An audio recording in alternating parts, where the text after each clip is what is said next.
მოგესალმებით ძვირფასო ტელემაყურებლებო, ჩვენ ახლა ვიმყოფებით ზაქარია როჭიკაშვილის გასტროენტეროლოგიურ კლინიკას კლუბში. ჩემი დღევანდელი სტუმარია, ჩვენი საყვარელი ბატონი ზაქარია, ექიმი, გასტროენტეროლოგი, ენდოსკოპისტი. ბატონ ზაქარია, მოგესალმებით. მოგესალმებით. ჩვენი დღევანდელი გადაცემის თემა არის ძალიან საინტერესო, საჭიროებო და მნიშვნელოვანი, ის არის კუჭის ტკივილი. კუჭის ტკივილის დროს როდის მივმართოთ ექიმს, როდის არის სიგნალები, ასე ვთქვათ, საგანგაშო და კიდევ ერთი ძალიან მნიშვნელოვანი თემა, რაზეც მინდა ასევე ბატონ ზაქარიასთან ვისაუბრო, ეს არის ენდოსკოპიის მნიშვნელობა კუჭის ტკივილის მკურნალობაში. ბატონ ზაქარია, დღეს საქართველოს მოსახლეობა არა მარტო, არამედ მთელი მსოფლიოს მოსახლეობა გარკვეულწილად ცხოვრებაში რამდენჯერმე განიცდის უცნობი, გაურკვეველი, დაუდგენელი ეტიოლოგიის კუჭის ტკივილს და პაციენტთა მიემართვიანობა ყოველთვის არ ხდება ექიმებთან. პაციენტები ცდილობენ 1000 გვარი მეთოდებით ჩაიხშონ ეს ტკივილი, მათ შორის ჩვეულებრივ ტკივილდამაყუჩებელ პრეპარატებსაც იყენებენ.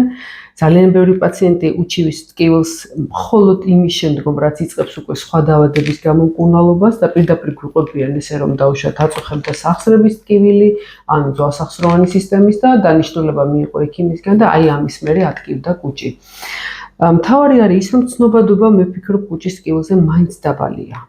ეს არა საქართველოზე, არამედ მთელ მსოფლიოზე რომ გავთვალოთ ასეა, იმიტომ რომ ადამიანებს გონიათ, რომ კუჭის ტკივილი ეს ჩვეულებრივი ტკივილია და მისი დაყუჩება ამ ჩვეულებრივი ტკივილდამაყუჩებელი საშუალებებით შეიძლება და სწორია. მაგრამ ჩვენ გვინდა დავამსხვრიოთ ეს მითი პირველ რიგში, ვისაუბროთ სწორად, ექიმურად ასე ვთქვათ, იმაზე თუ რა არის კუჭის ტკივილი და როდის არის მნიშვნელოვანი, რომ პაციენტმა ექიმს მიმართოს. მაშ ასე დავიწყოთ სულ თავიდან ბატონ ზაქარია, რა არის კუჭის ტკივილი და ის ტკივილი, როდესაც პაციენტი იდებს ხოლმე კუჭის საპროექციო არეზე, ასევე უნდა განვმარტოთ, რომ ყოველთვის კუჭი არ არის და ყოველთვის კუჭის ტკივილი არ მდებარეობს იქ, სადაც ისინი მიგვითითებენ, ხო? რა თქმა უნდა. სანამ თქვენ საუბარს დაიწყებდეთ, მე მინდა ჩვენ მაყურებელს შევახსენო ჩვენი მისამართი, ქალაქ თბილისი, თურნიკერის თავის ქუჩა. ძალიან ადვილი მოსაგნებია, დიდუბის მეტროს ზემო დავართ, ესე ვთქვათ, პირველივე ჩიხია, ქუჩაზე გამოდის კორპუსი და იქ არის ზარი, რომელზეც ღილაკის დაჭერის დროს ჩვენი ოპერატორი გაგიღებთ კარს, მაგრამ ერთი რამ უნდა გაითვალისწინოთ, რომ კლინიკაში ექიმებთან მოსახედად აუცილებელია წინასწარი რეგისტრაცია, ამიტომ დარეკეთ მითითებულ ნომერზე და ჩაეწერეთ სასურველ ექიმთან. ბატონ ზაქარია, კითხვით თქვენთან გადმოვალ ისევე. მე არის კუჭის ტკივილი. რა არის კუჭის ტკივილი? კუჭის ტკივილი საკმაოდ, რომ თქვათ, საკმაოდ მძიმე სიმპტომია უკვე. დიახ. კუჭი როდესაც უკვე ტკივილს დაიწყებს, იქ რაღაცები ხდება. კი ბატონო. საერთოდ კუჭნაწლავის ტრაქტი ერთ-ერთი და ალბათ ყველაზე დიდი მასიური ორგანოთა სისტემა და მისი მთავარი მამოძრავებელი, ასე ვთქვათ, აგრეგატი ეს არის კუჭი. ხო? კუჭში იწყება ფაქტიურად მონელების პროცესები და კუჭის ჩივილები ფაქტიურად გველაპარაკება უკვე იმაზე, რომ რაღაც ვერ ხდება ჩვენ საჭმლის მონელების სისტემაში სწორად. კუჭის ტკივილს, როგორც ესეთ გამოხატულ ტკივილს, ყოველთვის წინ უსწრებს ხოლმე გარკვეული სიმპტომები. რომელსაც პაციენტი ძალიან სწორად აღნიშნეთ ქალბატონოლიძე, რომ ხშირად ტკივილგამაყუჩებლით კი არა, რაღაც ათასნაირი მეთოდებით იხშობენ აი ამ ჩივილებს. არ ჩამოვთვალე ბატონ ზაქარია, იმიტომ რომ სწავლება არ გამომივიდეს. მან შორის ძალიან ხშირად მე პაციენტებს მეუბნებიან ხოლმე, რომ კოკა-კოლა მშველის ხოლმე. კი ბატონო, არ მინდა დახსენება. რომელიც აბსოლუტურად მცდარია. არაფერ შეიძლება, ну უბრალოდ რა იძლევა ჯერ პირველ რიგში კუჭნაწლავის ტრაქტის აი ესეთ ჩივილებს, ეს ყველაფერი არის ფუნქციური მოშლობის შედეგი. ფუნქციას როდესაც უკვე ვეღარ ასრულებს კუჭი და კუჭნაწლავის საერთოდ ჩივილებიც აქედან იწყება და ჩივილების ერთობლიობა, ასე ვთქვათ, სიმპტომების ერთობლიობა მე საბოლოო ჯამში ძალიან ძლიერ ტკივილებში გადაიზრდება და კუჭის ტკივილი ხშირად ჩვენ ვამბობთ ხოლმე, პაციენტს ვეკითხებით, როგორი ხასიათისაა ეს ტკივილი, მშიერზე ხომ არ ტკივა, ცოტა ლუკმას რო შეჭამ ხო არ გიყუჩდება. თუ ეს ამას პაციენტი აღნიშნავს, ეს უკვე პირდაპირ გვეუბნება, რომ კუჭის გასასვლელის და 12 გოჯას შესასვლელის სრულოვანი დაავადება და თითქმის პათოგნომურია ესეთი ტკივილი. აქედან გამომდინარე, თუ ჩვენ გავითვალისწინებთ იმას, რომ სერიოზული ქირურგიული დაავადებაა წყლოვანი დაზიანება კუჭნაწლავის, კუჭის უშუალოდ და 12 გოჯა ნაწლავის, აქედან გამომდინარე საკმაოდ სერიოზული პრობლემაა უკვე კუჭის ტკივილი. ბატონ ზაქარია, ერთ კითხვას დაგისვამთ, აქ ჩაგეძიებით, თქვენ ახლა ქირურგიული ჩარევა ახსენეთ. გასტროენტეროლოგია ძალიან წინ წავიდა ამ მიმართულებით და დღეს პაციენტების უმეტესობა დროულად მიმართვის შემთხვევაში ხდება გასტროენტეროლოგის. რა თქმა უნდა, ჩვენ ხშირად ვამბობ ხოლმე, მას შემდეგ რაც პროტონული ტუმბო გამოჩნდა ფარმაცევტულ არსენალში, პრეპარატი ასეთი პაციენტს განუმარტოთ და ხო, ნუ სახელწოდებას არ ვასახელებ პრეპარატის, იმიტომ რომ რეკლამად არ არის მარტო რეკლამად არა, რატომ იყოს ადამიანმა თვითმკურნალობას ხელი. და აი ამ პროტონულმა ტუმბოებმა ფაქტიურად ქირურგიული არეალიდან კუჭისა და 12 გოჯა ნაწლავის სრულოვანი დაავადებები გადმოიტანა, ნელ-ნელა გადმოაჩოჩა თერაპიულ დარგში და ძალიან დიდი ბედნიერება. ვამბობ ხოლმე იმასაც, რომ დღეს კუჭის სრულოვანი დაავადების გამო ნაოპერაციები ადამიანი უბრალოდ თავის არ მოყარეა. არ ვიტყვი სულ სიტყვად. იმიტომ რომ როგორ შეიძლება მიიყვანო დღეს ამ პერიოდში იმ ზომამდე, რომ ან სისხლი ნაკლდეს იქიდან, ან და სისხლის შემთხვევაში ძალიან პერფორაცია მოხდეს. დროულ დახმარებას თუ აღმოაჩენენ, იქაც დიდ ოპერაციას პაციენტი. რა თქმა უნდა, ეს უკვე ენდოსკოპია მოგცა ჩვენ ამის საშუალება, ენდოსკოპიურმა манипуляციებმა, რომ ჩვენ შეგვიძლია თუნდაც პროფუზიული სისხლენების დროს მოახდინოთ კუპირება ამ სისხლენის და გადმოვიყვანოთ ისევ მედიკამენტოზულ მკურნალობაში პაციენტი და არა რეზექციები და მთელი ამბები ძალიან. ბატონ ზაქარია, სანამ ფაქტიურად კუჭის ოპერაცია, როდესაც კეთდება რეზექცია, ხო ეს ინვალიდობაა, ჩვეულებრივი. ორგანოს გარკვეულ ნაწილს აჭრი ადამიანს, ხო? თან უდიდეს ნაწილს. 2/3, 3/4 იჭრება, თუ 2/3, ხო? რადგან საუბარი და ხელის 2/3 რომ მოაჭრა ადამიანს ინვალიდად ხო ითვლება. ეს ინვალიდობაა, ჩვეულებრივი. ორგანო აღარა აქვს ადამიანს. რეაბილიტაციას სჭირდება მერე შესაბამისად. ბატონ ზაქარია, სანამ ენდოსკოპიურ კვლევებზე გადავალ, მე ერთ კითხვას კიდე დაგისვამ. სხვათა შორის, როცა ჩვენ ამ გადაცემისთვის ვემზადებოდით, მაშინ ვათვალიერებდი რა აინტერესებს მაყურებელს და რა კითხვებია და იქ იყო ერთი ძალიან საინტერესო კითხვა, რომ სადღაც წავიკითხეო პაციენტი წერდა. იმის მიხედვით, როდის აღმოცენდება ტკივილი, ექიმმა შეიძლება დიაგნოზი დააკორექტიოს და გითხრას, რომ კუჭის პრობლემაა თუ 12 გოჯა ნაწლავის პრობლემაა. ანუ აქ საუბარია ტკივილის საკუთთან დაკავშირებით, როდის აღმოცენდება და ალბათ დილის ტკივილია, უზროს ტკივილია, ასე ვთქვათ, თუ საკვების მიღების შემდგომ. რამდენად მართალია ეს მითი და რამდენადაა კავშირში ტკივილის ლოკაცია და დრო, როდის აღმოცენდება? კიდევ ვიმეორებ. ჩემს პრაქტიკაშიც ეს ასტობდება. ხშირ ტკივილის აღწერილობა პირდაპირ ექიმს გეუბნება, რომ საქმე გვაქვს უფრო 12 გოჯა ნაწლავის სრულოვან დაავადებასთან. თუ ტკივილი იღებს შებერილობის ხასიათს დაუშვათ, აი გადაიბერა, კუჭი და სისავსის შეგრძნებას აღნიშნავენ, ხო, ამ სიტყვას. ეს უფრო მის ფუნქციურ მოშლობას მიგანიშნებს, რომ აქ იმდანაც არ უნდა ვეძებოთ ორგანული ესეთი ღრმა დაზიანებები, როგორც სრულოვანი დაზიანება, არამედ უფრო წერილე ზედაპირული დაზიანებით მიმდინარე ფუნქციური მოშლობა. ანუ ფაქტიურად ჯანმრთელი კუჭია, მაგრამ თავის ფუნქციას ვერ ასრულებს. აი ახლა თქვენ ძალიან საინტერესო კითხვა წამოჭერით, ასე ვთქვათ, ჩემში, როგორც ექიმში. როდესაც თქვენ საუბრობთ ხოლმე ბატონ ზაქარია ფუნქციურ დაავადებებზე, მით უმეტეს ახლა კუჭებს საუბრობთ. ყოველთვის ჩნდება მეორე სპეციალისტის ჩართვის აუცილებლობა. რა თქმა უნდა.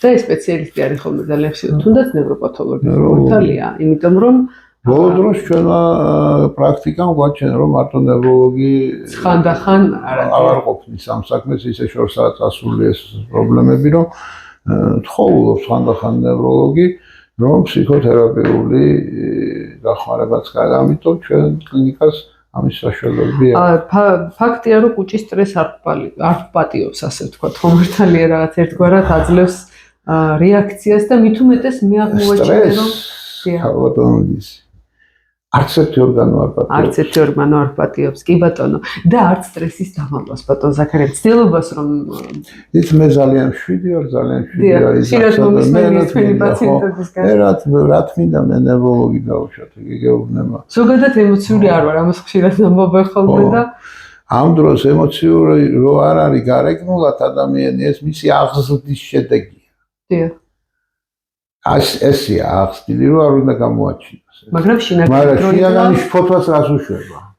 აი, რატომ მიყვარს ბატონი ზაქარია როგორც სპეციალისტი, იმიტომ რომ უყვარს ხოლმე ძალიან დიდი სიღრმით დანახვა პრობლემის, რომელიც ვიღაცისთვის მარტო მედიკამენტოზურ მკურნალობამდე დაიყვანება. მე ხშირად მომისმენია ჩემო ძვირფასო მაყურებელო ბატონი ზაქარიას რჩება პაციენტების მიმართ, როცა ის თხოვს ხოლმე მათ ცხოვრების წესის მოწესრიგებას. და ეს არის ძალიან უცნაური ფრაზა, ასე ვთქვათ, მისი დონის ექიმისგან, იმიტომ რომ ხალხი ელოდება დანიშნულებას მედიკამენტოზოს. ამ დროს ბატონი ზაქარია სხვა მიმართულებას თავაზობს და ეუბნებათ, რომ აი მოაგვარეთ პრობლემები, რა თქმა უნდა, იქ ეხმარება მედიკამენტებითაც და მერე მოდის მადლიერი პაციენტი. და მე ერთ მადლიერ პაციენტზე დღეს უნდა გალაპარაკოთ ბატონ ზაქარია. საქმე რაშია იცით? დიახ. ცხოვრების წესი ყველა ცოცხალ ორგანიზმს თავის ცხოვრების წესი. კი ბატონო. ვიღაც ცხოველთა სამყარო ავიღოთ. ერთ სამყაროსაც თავის ცხოვრების წესი. როგორც კი აი ამ ცხოვრების წესს, ანუ მათ ბიოლოგიურ საათში მოახდენ ცვლილებას, ყველა ორგანიზმს აქვს ბიოლოგიური საათი.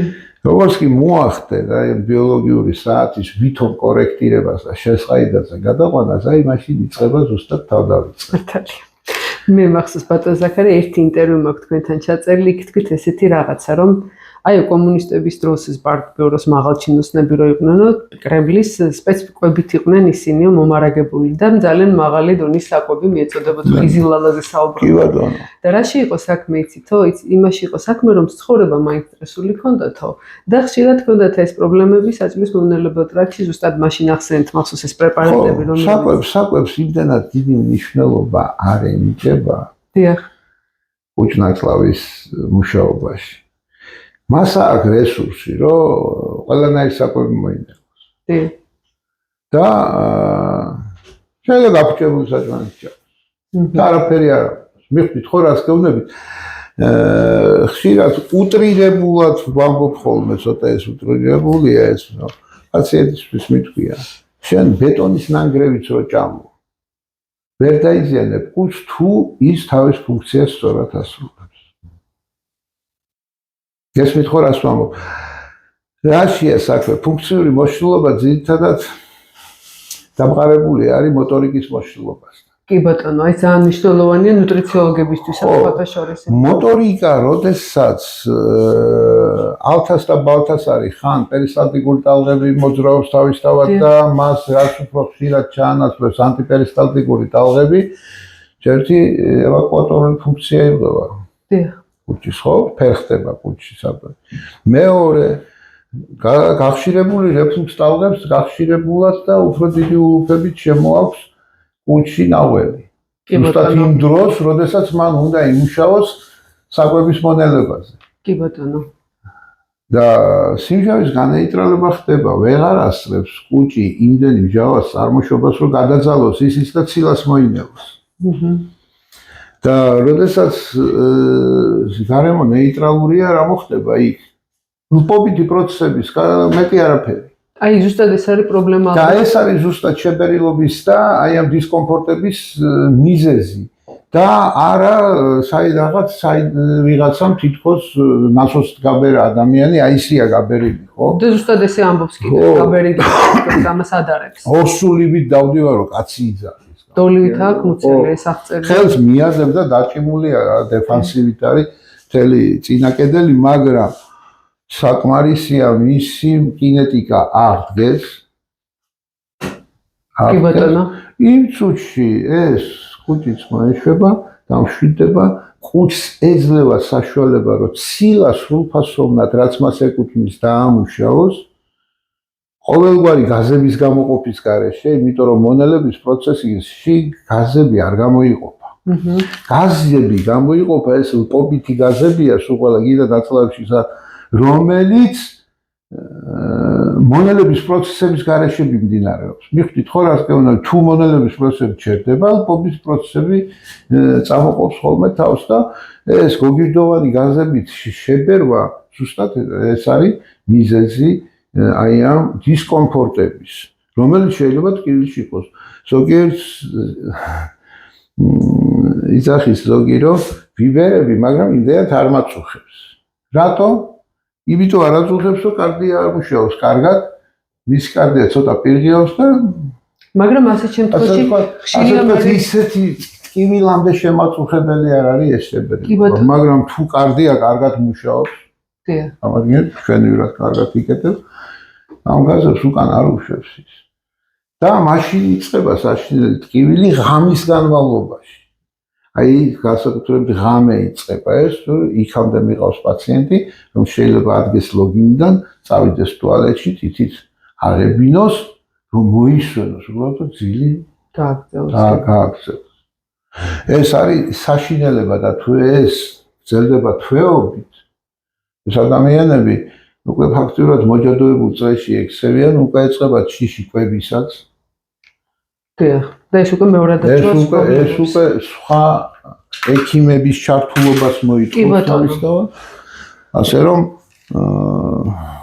კიდევ ვიმეორებ, ჩვენ გარემოსთან ურთიერთობას ადამიანს, საერთოდ ცოცხალი ორგანიზმი, თავისი საწვდის მომნელებელი სისტემით ამყარებს.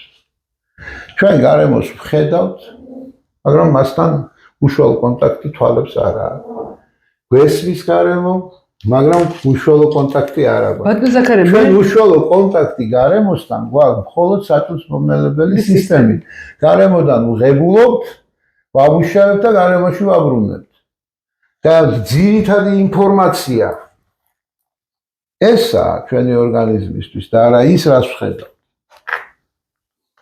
ბატონო ზაქარია, თქვენ გიყვართ ხოლმე ესეთი ფრაზის თქმა, რომ საწვდის მომნელებელი ტრაქტი კუჭით თითქოს ორ ნაწილად იყოფა. დიაფრაგმა კუჭით, ასე ვთქვათ, უფრო ზედა ნაწილი და ქვედა ნაწილი და თითოეული მათგანი, როცა დღეს საუბრობენ დაუშვათ პრობლემებზე ნაწლავ ტვინის ღერძზე, იგივე პრობლემები და იგივე ღერძი შეიძლება ზევითაც იყოს და არსებობს, ხო მართალია?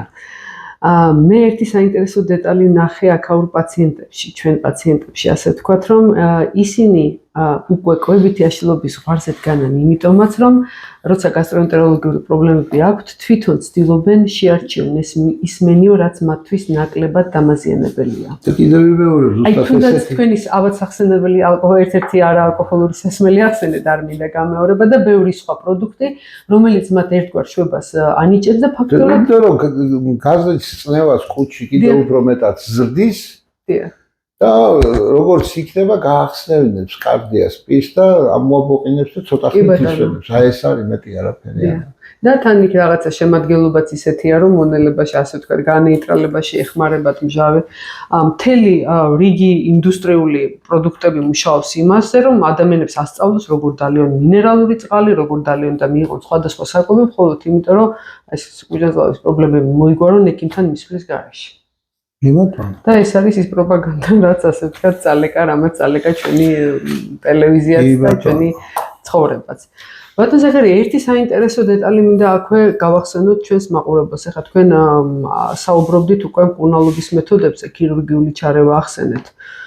დღესდღეობით ის ოპერაცია, რომელიც გარიჟაზე კუჭდაწლავის, ასე ვთქვათ, ოპერაციების ოჯახში შედიოდა, მისი მოდიფიკაციები გამოიყენება სხვა მიზნითაც, ხო? აი ეს დაპატარავებული, ასე ვთქვათ, კუჭი ბარიატრიულ პაციენტებში აიძულებს უფრო ნაკლები საკვები მიიღონ, უფრო წირად იკვებონ, მაგრამ მთავარი ის არის, რომ ჩვენ ჯერ კიდევ ვერ ვხედავთ, რამდენად დიდი და საინტერესო და შეიძლება პრობლემურიც შედეგები ქონდეს ამ ოპერაციებს, მაგრამ უკვე იმას ერთმნიშვნელოვნად ვხედავთ, რომ პაციენტების გარკვეულ ნაწილში გასტროენტეროლოგიური პრობლემები მოდის წინა პლანზე. ეს ოპერაციები მე არასდროს არ მithქვავს ის, რომ ეს ოპერაცია არ არის წინ გადადგმული. რა თქმა უნდა, არის შემთხვევები, მაგრამ კაცრად უნდა შეირჩეს ამ ოპერაციებისთვის პაციენტები და არა ესე ხელაღებით, ხო? ცით რა არის BMI კოეფიციენტს თუ აკმაყოფილებს ის ადამიანები ფსიქოემოციურად არ უნდა შევისწავლოთ. კაი. BMI-ის აკმაყოფილებს. ბატონ ზაქარია, როცა ჩვენ ვიხებით კუჭნაწლავის ტრაქტს და ვაკეთებთ ესეთ მასშტაბურ ოპერაციას, პაციენტი არ უნდა იყოს მონიტორინგზე გასული. მე თქვენი აზრი მაინტერესებს. და ამ ოპერაციის შემდგომ მუდმივი მონიტორინგი ჭირდება დაახლოებით უნდა ჭირდებოდეს. მე ვფიქრობ დაახლოებით 1 წელიწად ნახევარი მას ახალ მდგომარეობასთან ერთად ცხოვრება უნდა ასწავლოს ვიღაცა. კი ბატონო, და ტკივილის სიმპტომი მასთანაც ამათთანაც ძალიან მნიშვნელოვანია. ნაბიჯ, ხო? ამიტომ ყველაფერს ქირურგი ხო ვერ გააკეთებს. ამიტომ აი ამ პაციენტების რეაბილიტაცია და სოციალიზაცია მოსახლეობაში უნდა მოხდეს მკაცრად პროფესიონალური მიდგომებით და მეთვალყურეობით თქვენს მიერ, კალბატონ ლიზი, ნუტრიციოლოგების საქმე უნდა იყოს ესეთი პაციენტები. გუნდური მუშაობა და გუნდურად, გასტროენტეროლოგი, ენდოსკოპისტი, ის დრო და დრო უნდა ამოწმოთ ჩვენ. რატომ ავიღოთ C-ჰეპატიტი? დიახ. C-ჰეპატიტის ხურნალობის შემდგომ დაახლოებით 3 წელი მონიტორინგის ქვეშ არის პაციენტი, ხომ არ ხდება ისე გაღვიძება ამ ინფექციის, ხო? და უმკურნალებ და ელასტოგრაფიას დრო და დრო გთხოვს ექიმი, ხო? რომ გაიგეთოს. ახაც უნდა იყოს ეს დრო და დრო ის კუნკუს უნდა ვაკვირდებოდეთ ჩვენ. ჩვენ საიდანაც შევკერეთ კუჭი. კუჭი როგორ მუშაობს ეს ხო უნდა ვიცოდეთ. ხშირად აღნიშნავთ ბატონ ზაქარია ტკივილის სიმპტომს, აი რასაც ჩვენ საუბრობთ კუჭის ტკივილს და ამის გამო კიდევ მეტად უფრთხიან კვებას და ბოლოს ვიღებთ ხოლმე პრობლემებს მინერალების, რკინის დეფიციტის, ვიტამინების დეფიციტის და ასე შემდეგ, იმიტომ რომ მათთვის კვება. რა თქმა უნდა, იმას განსაკუთრებული სხვანაირი კვება უნდა ეს კვებითი რეკომენდაციების დამუშავება უნდა თითოეულ პაციენტისთვის ცალკე უნდა მუშავდებოდეს და საერთოდ ზოგადი წარმოდგენა უნდა იყოს და არსებობდეს როგორ უნდა კვებოთ ეს ადამიანი და როგორ უნდა იკვებოს უნდა. აქაც ინდივიდუალური მიდგომა არის ალბათ ძალიან მნიშვნელოვანი ბატონ ზაქარია, არ შეიძლება ესე რაღაც კონვერის პრინციპით ყველაზე ერთი ფორმატით გაკეთდეს და სულ ამბობ ყველა ადამიანი ერთმანეთისგან ორი ერთნაირ ადამიანს ვერ იპოვი დედამიწაზე. ყუბები რო ყუბები არიან ერთი კვერცხუჯები და ისინიც არ არიან ერთნაირები. დიახ. ხო? ამიტომ ინდივიდუალურად უნდა ხდებოდეს თითოეულ პაციენტთან და მათი შემდგომი მართვა.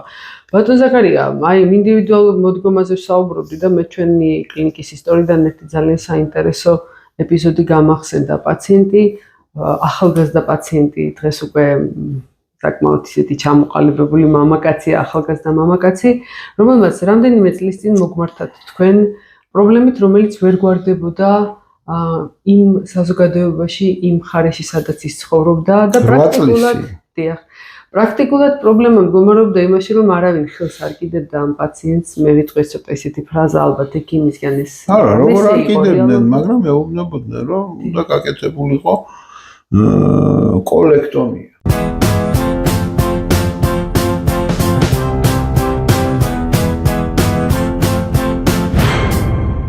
ბატონ ზაქარია, აი ინდივიდუალურ მოდგომაზე ვსაუბრობდი და მე ჩვენი კლინიკის ისტორიიდან ერთი ძალიან საინტერესო ეპიზოდი გამახსენდა. პაციენტი, ახალგაზრდა პაციენტი, დღეს უკვე საკმაოდ ისეთი ჩამოყალიბებული მამაკაცია, ახალგაზრდა მამაკაცი, რომელმაც რამდენიმე წლის წინ მოგმართათ თქვენ პრობლემით, რომელიც ვერ გვარდებოდა იმ საზოგადოებაში, იმ მხარეში, სადაც ის ცხოვრობდა და პრაქტიკულად პრობლემა მდგომარეობდა იმაში, რომ არავინ ხელს არ კიდებდა ამ პაციენტს. მე ვიტყვი ცოტა ისეთი ფრაზა ალბათ ექიმისგან ეს. არა, როგორ არ კიდებდნენ, მაგრამ მეუბნებოდნენ, რომ უნდა გაკეთებულიყო კოლექტომია. ძალიან რთული ოპერაცია, რაც გულისხმობს. ოჯახურ პოლიპოზია საუბარი, აქ ოჯახური პოლიპოზია, მე მივხვდი ვიზეც არის კი საუბარი. ბატონო, აი პატარა ჩემი შვილობილია უკვე ეს ბავშვი ფაქტიურად, იმიტომ რომ 5 წლის განმავლობაში თუ სადმე მიმუშავია, ყველა კლინიკა იცის, იმიტომ რომ ყველგან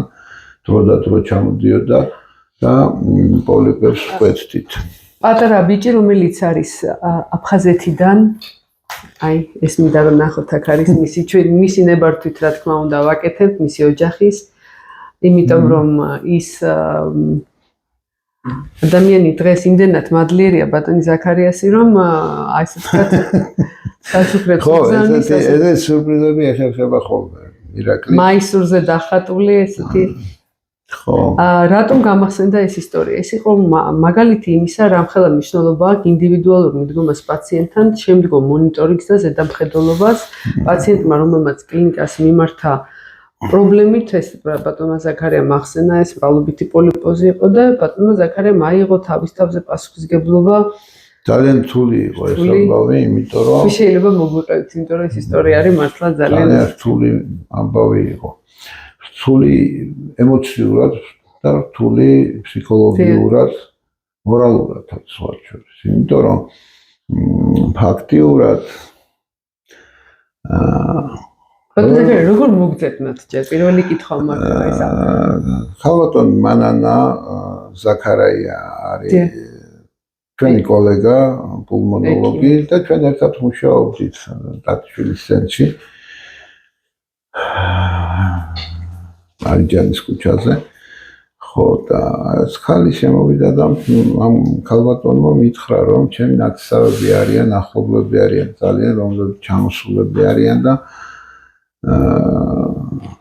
სოჩიდან დაუწყია, სოხუმიდან მერე სოჩა, მერე მოსკოვში ცხოვრობენ. ცხოვრობენ იმ საზღვრის იქეთ. საზღვრის იქეთ, ხო, ტყარჩელში ცხოვრობენ ესენი. და ნაცსავები არიან მისი. ახალგაზრდა ქალიაო, თავის ბავშვთან ერთად ჩამოსული და სადაც წაიყვანა, ყველგან მეუბნებიან, რომ კოლექტომია გასაკეთებელი. ანუ სხვილი ნაწლავის მთლიანად ექსტირპაციაზეა. მარტივად რო ახსნათ, ნაწლავის სანათურში იყო მრავლობითი პოლიპები, ესეთი წარმონაქმნები, რომლებიც პირობითად ითვლება ძალიან სახიფათოდ ონკოლოგიურად. ამას მრავლობითი არ ქვია, ეს იყო ტოტალური პოლიპოზი. ტოტალური, ძალიან როგორც მახსოვს. ყველა უბანში ნაწლავიდან დაწყებული, სადაც დავათვალიერეთ, პირველი დათვალიერება რო გავაკეთე, ყველა უბანში იყო ჰაუსტრასა და ჰაუსტრას შორის დაახლოებით 3 პოლიპი რო წარმოიდგენდა, რამდენი ჰაუსტრაა. ხო? აი როგორც ვარსკვლავები რო არის ცაზე მიყვილი, ეს ამდენი წვრილი, მსხვილი, დიდი, საშუალო ესეთი პოლიპები და ერთი პოლიპი იყო ღვიძლის ნაკეთთან, რომელზეც შონობდა რა. ხო და ყველა რო გავაკეთე ეს პოლიპი მოვწვი. მოაწყდა და მოვწვი. შეჭერდა ეს სისტემა. მე უკუსლისას მე არ მინდა ტექნიკურად ასპექტებზე ვისაუბრო. მოკლედ კარგა ხმანი ფიქრის შემდეგ რამ მიბიძგა უფრო ამ ბავშვის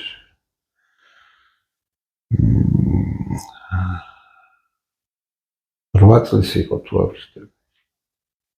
მაშინ პატარა ბავშვია, ძალიან ისეთი მოძრავი, ზრდაში შეუფერხებელი ბავშვი, როიზღიან რუსულად ჟივჩიკი ესეთი, და დედამისი ძალიან დაغონებული იყო, იმიტომ რომ ყველა ქირურგმა ვინც კი ნახა ბავშვი, ყველა მუთხრა რომ ბატონო ზაქარია, რაღაცა ძალიან დიდი რიცხვი იყო მოკვეთილი, მახსოვს თქვენ ამდენი იყო ჯამში, ძალიან ბოლოს თვლა აგვერია, იყო დაახლოებით 500 პოლიპამდე იყო. კარგად, ძალიან. იმიტომ რომ ვთვლიდით თითო ჩამოსვლაზე დაახლოებით 15 პოლიპს ჭრიდით და ეს გრძელდებოდა 5 წლის მანძილზე, წელიწადში 2 ხან 3-ჯერად ჩამოდიოდა.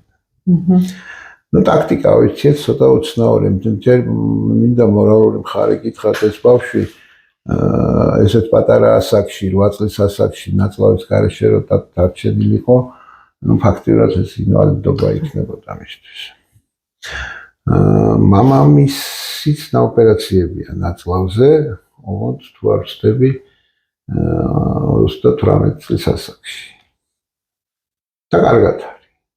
ბაბუამისი 60 წლის ასაკშია ოპერაციები ნაწლავზე, ისიც პოლიპოზის გამო, ну შემდგომ განვითარებული ავტოსებიანი სიმსივნე. საქმე იმაშია, რომ ირაკლი იმდანაც მონდომებული იყო ექიმებთან აღარც ეშინია უკვე ექიმის. იმდენი გადატანილი. 8 წლის ბავშვია. უსვათ ერთმა ძმა გამიელვა თავში. ხო, დღეს ამას რო ჩვენ ნაწლავი მოყვეთოს ექიმი. და გადარჩა გაიზარდა. ზოგადად უნდა შეფერხდეს. უნდა ჩამორჩეს აბსოლუტურად ყველას. ბავშვები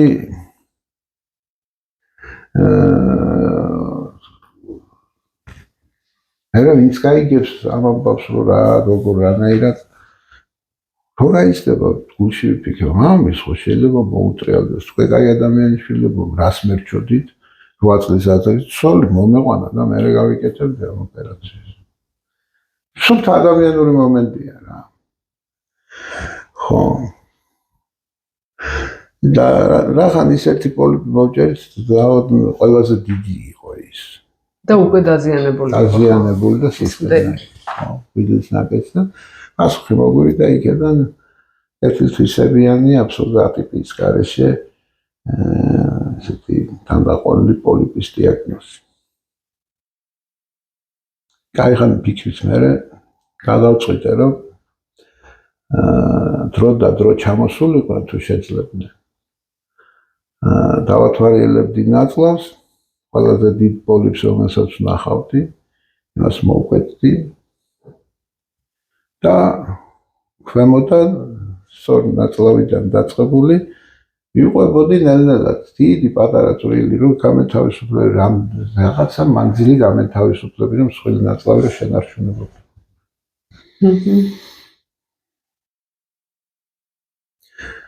არ ვიცი ამდენი ჩამოსვლა იყო ერთხელ ამ გადაყვნენ კიდევაც ჩემთან შეხვედრის აი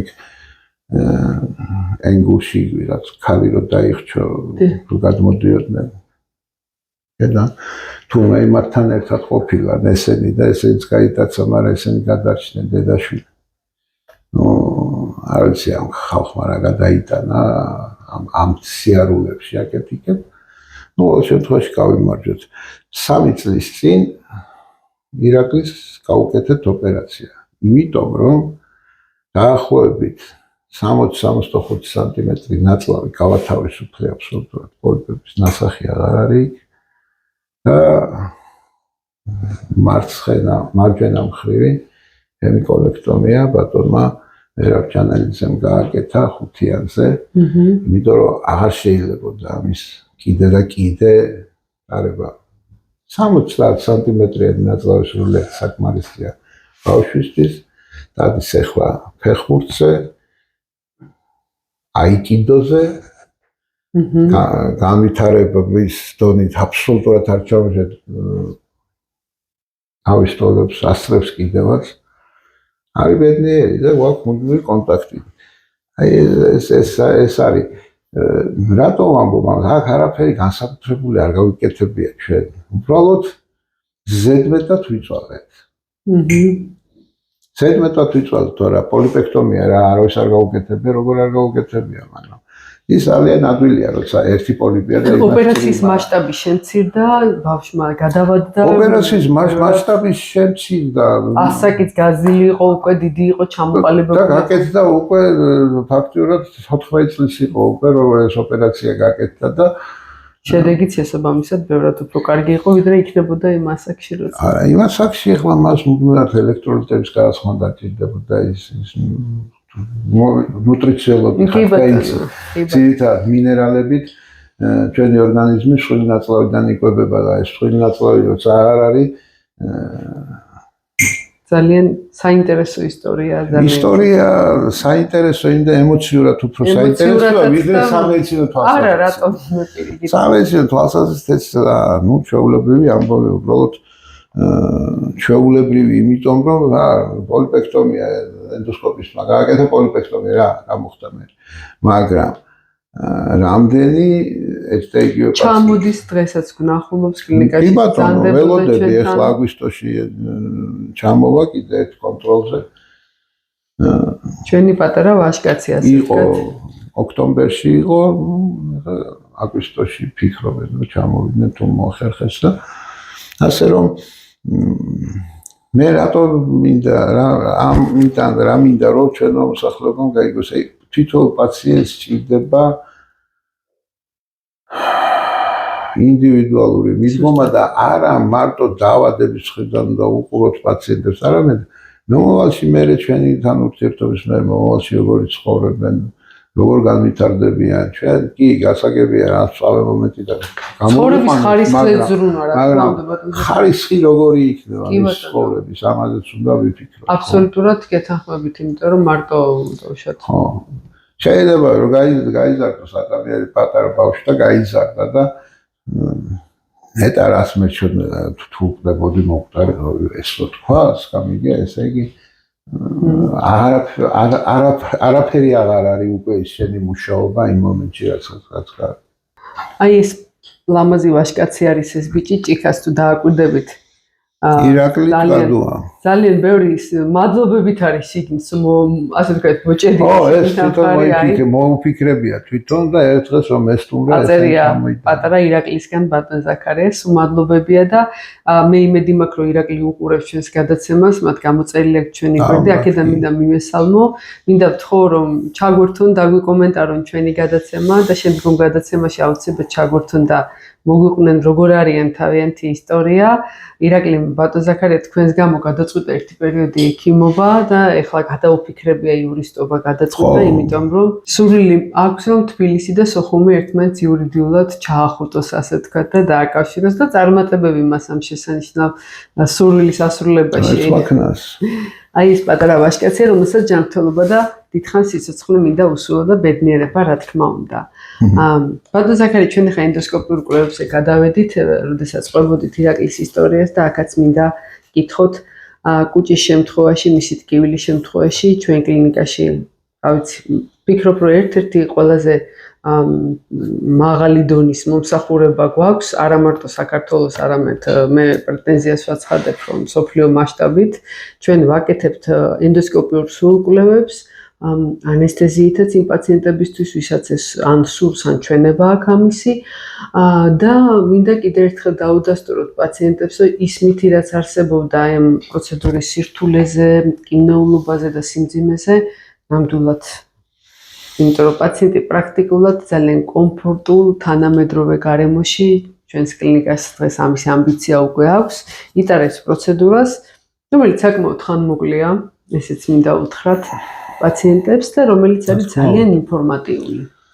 ხო, ძალიან ინფორმატიული კვლევა რო არის, თავშოთ ენდოსკოპიური კვლევები, ამას ორი აზრი არ არის, არავინ აღარ დაობს ამაზე, მაგრამ მაინც არის მოსახლეობაში შიში იმისი, რომ აიმე ვერ ჩაყვაპავ, ბატონო ვერ ჩაყვაპავ, გვაქვს საშუალება რომ ანესთეზიითაც გავაკეთოთ, მაგრამ მე თვითონ ვფიქრობ, რომ 2 წუთიანი, 2 წუთნახევრიანი კვლევის გულისთვის 9 საათი ქიმიური პრეპარატით გეძინოს არ არის სწორი მიდგომა. მით უმეტეს რომ ეს კვლევა არც ტკივილს შეიცავს, არ არის მტკივნეული აბსოლუტურად ასატანი ჰუმანური კვლევა არა ვიცი მე. ბატონ ზაქარია, აი კუჭზე ვსაუბრობთ დღევანდელ გადაცემაში და მოდი პაციენტებს ერთი რამ კიდევ უთხრათ, რატომ არის მნიშვნელოვანი, ასე ვთქვათ, შიგნიდან ენდოსკოპიური კვლევა, ამას ნიშნავს ზუსტად შიგნიდან დათვალიერება და რატომ ვერც ერთი სხვა მეთოდი, რომელიც ტარდება გარედან, ასე ვთქვათ, ვერ გვაძლევს ასეთ ინფორმაციას, დაწყებული რენტგენიდან დამთავრებული ეკოსკოპიური კვლევით. შიგნით ვხედავ, რას ნიშნავს? უნდა დაინახო ის, რაც შიგნით არის დამალული. მოგზაურობ, საკმაოდ მაღალი დონის აპარატით, ასე ვთქვათ, თან მაღალი ზვირიანი აპარატი. მაღალი ვიზუალიზაცია აქვს თან დასაწყისში. შიგნით ხედავ, ენდოსკოპია ნიშნავს შიგნით ხედავ. თუ არ შეიხედე შიგნით, კეთილ აი ამ კარადაში რო შეიხედო, თუ არ შეიხედე, შიგნით რა დავს, ვიცი? კი ბატონო. და მარტო კი არ ხედავ. შეიძლება ვილაპარაკოთ, რომ თუ მრგვალებია, ყვითლებია, შეიძლება იყოს ფოთოხარი. მარტო კი არ ხედავთ, ჩვენ დაზიანებული უბნის აღება და შესწავლაც შეგვიძლია და კიდე ერთი იმ პაციენტებს, ვისაც ქართველი ექიმები არ უყარვართ და საზღვარგარეთ მიბრძანდებიან ხოლმე სამკურნალოდ, შესაძლებელია ამ კვლევის ჩატარება ჩვენ კლინიკაში და თუ არ გვენდობიან დაუშვათ ან რაღაცის გამო მეორე სამედიცინო აზრის მოსმენა უნდათ, ჩვენ ამის ფუფუნებაც გვაქვს, რომ კვლევა გავატანოთ, ასე ვთქვათ, ჩაწერილი და მოისმინოს მეორე სამედიცინო.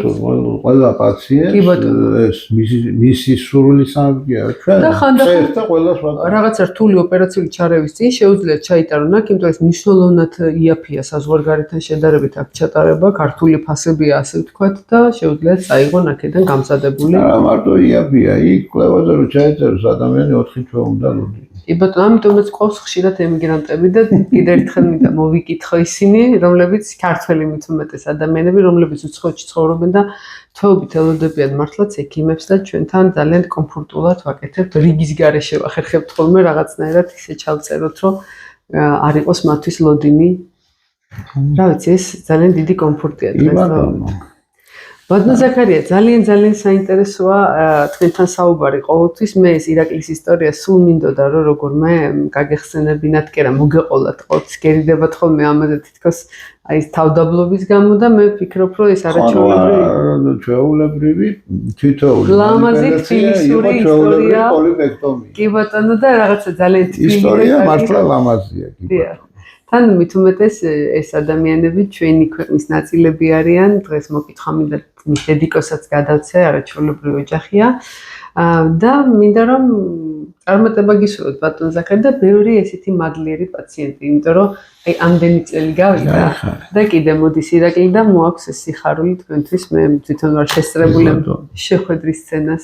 ბატონო ზაქარია, ჩვენ კლინიკაში ჩვენ მაყურებელს მინდა შევახსენო, რომ ქვია ზაქარია როჭიკაშვილის გასტროენტეროლოგიური კლინიკა და გასტროენტეროლოგია მარტო გასტროენტეროლოგიურ, ასე ვთქვათ, რჩევებს და კონსულტაციას არ ჯერდება, იმისათვის რომ წარმატებულად მართოთ პაციენტები, ყავს მულტიპროფილური გუნდი, სხვადასხვა სპეციალისტები, დაწყებული ენდოკრინოლოგი, ნევროლოგი, ფსიქოთერაპევტი ბატონი გია სოლაქველიძე, რომელიც ცოტა ხნის წინ შემოგვიერთდა. კარდიოლოგი, ბავშვთა გასტროენტეროლოგი, კარდიოლოგი, არაჩვეულებრივი გინეკოლოგი, რადიოლოგიური კვლევა, ბავშვთა გასტროენტეროლოგი, ხო?